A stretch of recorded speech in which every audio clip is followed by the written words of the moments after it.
बिस्मिल्लाहिर्रहमानिर्रहीम। अस्सलाम वालेकुम नाजरीन, इस चैनल को ज़रूर सब्सक्राइब कीजिएगा।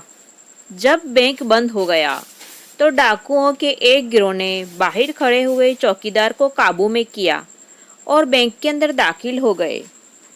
उन्होंने देखा कि कैशियर किताबों पर झुका हिसाब किताब में मसरूफ़ था। उन्होंने तेज़ी से उसे पकड़कर बांधा और मुंह में कपड़ा ठूंस दिया। उसके बाद वो कैश अपने अपने थैलों में डालने लगे। जब वो लौटकर जाने लगे तो उनके कानों में कैशियर की अजीब और गरीब आवाज़ें पड़ी। वो अपनी जगह बुरी तरह हिलजुल कर कुछ कहने की कोशिश करता दिखाई दिया। एक डाकू ने उसके मुंह से कपड़ा निकाला ताकि वो जान सके कि कैशियर क्या चाहता है।